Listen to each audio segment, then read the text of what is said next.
Good afternoon. You are tuned into Ability Matters, a program that covers matters to do with abilities, disabilities, and everything in between. Ability Matters is one of the longest running disability-related programs in the whole wide world. Starting its headway on air in 2007, you can now listen to podcasts of previous Ability Matters programs on YouTube and Spotify. Just search for Ability Matters. Ability Matters is brought to you by My Home Living Care, an NDIS registered disability.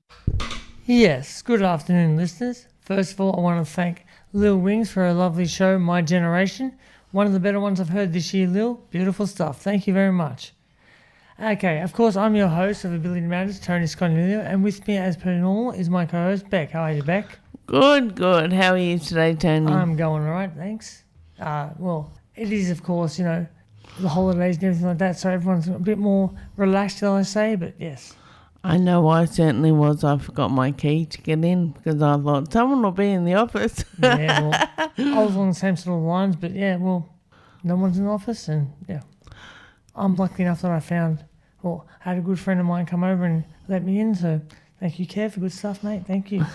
And, okay, so today's a recap. We're going to go back through our 2025 best interviews for the year. best of the best so far, shall we? No worries. And the date today is the 23rd of December, so what's that, like 2 days till Christmas, everybody? So hope you've all done your Christmas shopping, or is it going to be bigger late night haphazard?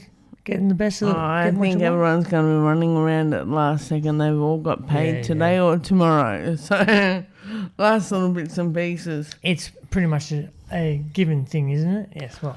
Yeah, so did we want to go into the weather before we get in there? Right, of course, yes, the weather. Well, if you look outside, it's looking pretty overcast at the moment. But, well, actually, that's how I got in my head this morning, but...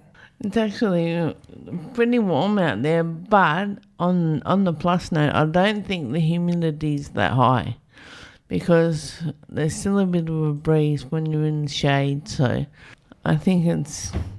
And that, of course, is just our own little interpretation of the weather at the moment. I think it's pretty smooth sailing for the moment too, but officially, the weather for Tuesday, Wollongong region, partly cloudy, slight chance of a shower, however, with winds westerly by southwesterly 15 to 25 kilometres an hour, then shifting easterly by southeasterly 25 to 40 kilometres an hour during this afternoon and early evening.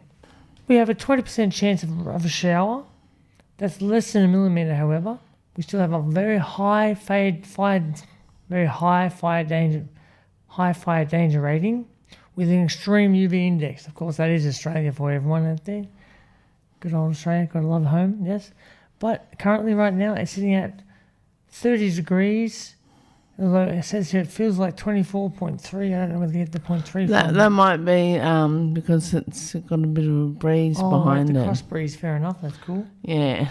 I don't know where they get the 0.3 from either, but I know it's not as bad in the shade as in the sun. Computers, yes. Although, yes, today it says here it's going to be windy, so watch out for that gust and everything like that, so... Okay, now let's get into the good stuff now. Some tunes. All right, so as we mentioned earlier, today's going to be a bit of a clip show, but unfortunately, I'm going to break off the show, opening with some unfortunate news. However, I woke up this morning and listened to the news, and the first thing that popped up was the British singer Chris Rea died yesterday, even though they said today, but it was in England, so it would have been a crossover thing. But he died the 22nd of December. This year, at age 74 of pancreatic cancer. And so, another one of the good ones lost, but I had something very most appropriate for him. He has a song, a well-known song, Driving Home for Christmas.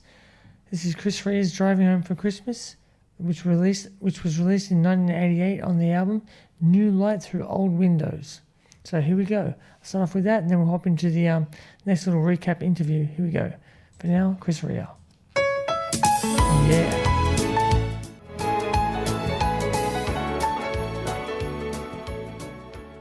Yes, that was just Driving Home for Christmas by Chris Rea from the album New Light Through Old Windows. The unfortunate news, as I've already mentioned, he passed away yesterday, 22nd of December, through pancreatic cancer. But another one of the good ones. Yeah, I didn't mind his music. Good old 80s. My favourite album by Chris Rea was Silk Degrees. Oh. I'm not sure if you know that one. I But don't know albums, I just know songs. Well, I'm not really familiar with many albums, but I remember that album there because it's one of the things that I'm very influenced by my dad's music, and yeah, that was the one he played many times over. So It's yes, a favourite. yes, one of yeah. Okay, so for our first interview today, we're going to hear from Odin, and he was talking about all the complications and conditions that arose after he had numerous surgeries after a back injury. There we go. So we'll jump straight into that and we'll hear from Odin. Here we go. First hand from Odin. Beck and Odin. Go for it, guys. Thanks, Tony. Thanks for that great song too. Sorry to cut you off. No. It's such an intriguing story. I'm probably going to let you talk for the whole program. It's okay. It's just amazing to me that something that comes from such a small thing can have such a snowball effect. Yeah. So where we left listeners were, I had just left the private hospital after the spinal fusion. I was still having an extreme amount of pain, so I presented to my local hospital. At that point, I had left Sydney and moved down to the Illawarra. I have then checked into our local hospital, which is Wollongong Hospital, and they did an MRI and found that. Sorry, we're just doing some readjustments here. Thank you so much, Tony. I really appreciate it. Sorry for the listeners at home. We're just readjusting the microphone just because I'm just in a bit of an awkward position with my back. For reasons as we all heard, that. Yeah. Failed back. We did an MRI, which was a surprise to us that we found out that the disc was not removed, that they had fused around the disc itself and had left it in there. So now it's permanently in there and it's never coming out. Oh, yeah. How can they get that wrong? That's generally what fusion means. Mm. It's one of those forever kind of things. Yeah. Oh, yeah, I've heard of people that have had their neck fused and things like that and they can't turn. Yeah. So I can imagine it would be a similar thing with your back. Yeah. There's only a certain range of movement. Yeah, unfortunately, they also fused the side that the disc is on, which is the far left-hand side, which has then resulted in, that's when I mentioned earlier, that scoliosis effect, where my back is now falling into that empty cavity space, and I'm leaning more to the right. The screws in the fusion have fractured. They've got a hairline fracture, but L4. And essentially, we are just waiting for L4 to break down at this point. No. It's just going to be not a matter of if, but when. It's terrible. Yeah. And with the continuous pain, it's been a few years, but I went and saw a pain specialist here in the Illawarra. I'm not sure if I'm allowed to name them, but they are absolutely incredible. You can name who it is, but you can't, mention any Can't products say, or anything go and like see that. him for too much an hour. You can't just You spook, can yeah. say who he is. All right. Dr. Michael Davies in Wollongong, he's a pain specialist and he's spinal surgeon, everything. He's absolutely incredible. This man has changed my life. It feels worth living now. Well, it's justified then. You can mention him because he deserves the credit. Yeah. Yeah. I Good job. saw him just before Christmas and I could not thank him enough for what he's done. He put in a spinal cord stimulator for me. Okay. Now, it hasn't really helped with the pain in the back, but the associated pain in the legs, the buttocks, everything like that is gone. That's gone. Oh, that's good. So Yeah. the majority of the pain is, as you said, everywhere except for the back, gone. Oh, so you haven't got the residual flow-on effects from the back to other places. not in the buttocks or the legs so the anymore. associated pain has effectively disappeared, yes? Yeah. Wow. This guy changed my life. I don't know the words. I wish I was a poet to describe this man. Really has changed life for the better. And if anyone out there, is having associated back problems or pain, look into a spinal cord stimulator. Yeah. It does change your life. I'm going to write that down. Yeah. Spinal cord stimulator. Yeah. It's absolutely incredible. I had never thought of one previously. It had been mentioned to me, but at the same time, I had so many failed surgeries, I didn't know if I wanted to go in for another surgery. You'd be reluctant to put yourself in that position again. Every time waking up from surgery and being in utter pain, and thinking, I don't want to do this next. Like, I don't want to do it. Totally understand, yeah. So we did a spinal cord trial, changed my life. Put in another one, changed my life for the better. Yeah. That's awesome. Oh, Yeah. It's so good to hear that you're kind of getting it after so many bod jobs. Yeah. It's starting to turn around a bit where it's actually starting to improve. Yeah, well, we are very fortunate. Like, he's a very busy doctor. He's got offices in Campbelltown, Wollongong, I think Nowra as well. But Oh, wow. really, It's in demand. I cannot thank him enough. Must be good at what he does. Oh, he's incredible. So that's basically been my surgical journey. But because of the initial injuries, with everything that's... And there you go. A bit of a recap on Odin's little adventure. Misadventure, I'd say, yes, because that's right, yeah. it doesn't sound like he had a fun time. He was like... One after the other, making things worse. Almost seemed like they treated him like the guinea pig. Kind of. Yeah. Like they just trial all these things and nothing seemed to make it better. Come through, so. yeah. Like they planted many, many different flowers in a garden and nothing seemed to come through, yeah. No, yeah. They're all dud seeds. Yeah, that's it, that's right. Yeah. What Yeah. did you say? Botch-ups. Yeah, Yes. botch-ups. Yeah, I don't know. It's a bit, bogan, but everyone gets it. It's a pretty PG safe way of saying it, yes. Yeah, it's my easy English. Just botch-up. Beautiful. Okay, well, let's just get into another... Well, it's a Christmassy tune. Again, of course, it's that time of year and everything. And it's my last show before Christmas, so there we go. I've got, of course, John Lennon and Yoko Ono of the Plastic Ono band. Happy Christmas, War is Over. It was released in 1971 as a single, and then 1975 again it was re-released as on the album Shaved Fish. Very interesting name for an album, but there we go. Let's all enjoy the song, and then we'll get on to part 2 of a different best of interview with Nicky from the Community Industry Group after this song. Thank you. So this is Christmas. Yes, that was just John Lennon and Yoko Ono with the Plastic Ono band. Happy Christmas, War is Over. Well, everyone knows that one there. 1971 single and 1975 on the album Shaved Fish. Like I already mentioned, but there we go. I wonder how you shave a fish. Well, I don't know if it'll be... Is that like descaling or... Possibly. I don't know. But anyway, That's next... a different story altogether, don't worry. We'll address that different another kettle time. of fish. Touche. So up next, we actually have Nicky from the Community Industry Group, and she's talking about what they actually do there and who they support and the different types of people they work with in the non-for-profit sector. So without further ado, let's hear from her, shall we? Yeah, let's hear from Nicky. Here we go, Nicky. I just wanted to touch on the end of that question because there was a few more different areas that you'd like to address and what the issues are. So could you please let us know what the rest of those were? Yeah, sure. The other things that we need to think about that are impacting our wonderful human services or community services, I think one of the things is demand. That's one thing we don't lack in our sector. No, very, very, it's busy. It's always really busy. But what we're finding now is that demand's exceeding capacity and nobody in our sector wants to turn anybody away.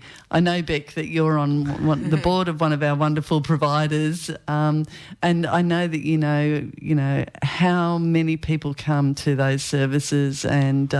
It's quite a lot, yes. Yeah, and what they need and, when we aren't able to deliver on that, there's nothing nice about turning people away. So Not yes, really. and then I think really tied to that is that we're seeing changes in the things that people need in terms of support, and our neighbourhood centres and community centres. When I think about those, largely set up as places for people to come together. They can, deliver some programs and some great things that challenge social isolation and build community connection. But increasingly they're getting people coming to them who need food, who are literally starving. Yeah. They're increasingly getting people coming to them in desperate circumstances, needing food. So many of them have had to set up things like food pantries, so that they've got something to give people when they're desperate. And the other is energy poverty. You know, the cost of energy is so high. And so many of our community centres give energy vouchers out, but, you know, they're provided by the state government, so they are quite limited. But, you know, when people can't pay their energy bills, it really threatens their tenancy. You know, they worry about losing their house. So, yeah, I would say we're really seeing a change across our region, and I think that we just need to make sure that government is aware that, you know, when people are doing it tough, somebody's got to step up there, and They do. They've got to talk up and say, look, this ain't right. and our wonderful service providers, our wonderful neighbourhood centres and community centres, and our aged care and our disability providers, many of them are just too busy doing the work to be able to stand up to government and say what needs to happen. And that actually leads into the next question that we've got. So, how do you advocate for some of these issues? How do you do what you do so well? Well, I don't know if I do it well, but thank you. Well, first of all, I've got to give a big shout out. Of course, I've got a team of people that work with me at Community Industry Group, brilliant policy workers who really help me to work with the sector and to work with government. So absolutely, big shout out to them. They're So true that there's too many names to rattle them all off at once, but you do a great job and be proud of the work that you do. Oh, thank you. Yes, they are a wonderful team. But things that we do, we stand up, you know, on behalf of the sector. We do it like today, do it on the media. You know, we'll often you know, be on the radio or in the newspaper or on the TV, because often we can say things that our members can't say because they're worried about maybe their government funding or you know or their perceptions. But we were set up just to say things, you know, without fear or favour, and so we often are the spokesperson. We certainly go and like my life is meetings. We go to so many meetings, but that's where we go there to represent the sector. So that they don't have to go to all the meetings. We're on any number of advisory boards and reference groups and a whole range of different task force and things that just make sure that the messages from our sector and the... Yes, very interesting information there. Well, it's been interesting so far because we've heard from Odin with his real life experience of what has happened to him and how that's really affected his life. But then we've heard from the other side where Nicky's talking about things from a more formal point of view, perhaps? Yeah, all the community centres. I know they had a big, massive campaign on the hospital bed blocks this year. Yes. People aren't being able to get beds and be treated in hospital. So it's just interesting to see that all areas of life seem to be having a lot of different overlapping challenges. And Yeah. Not necessarily gelling, but they're still overlapping. Yeah. Yeah, it's in all daily life. I think that's the one. Well, it's currently 27 minutes past 12, which makes it Time for a song. Time for a song. But don't forget. Right after the song, I'm going to play another Christmas tune there, and this one's a little different though. This is a Monty Python track called Christmas in Heaven from the 1983 movie The Meaning of Life. And it's also on the album Monty Python Sings, which was released in 1989. Now, I'm a big fan of Monty Python, obviously, but here we go. This is a great little tune. Merry Christmas, everyone. Christmas in Heaven. Ta-ta.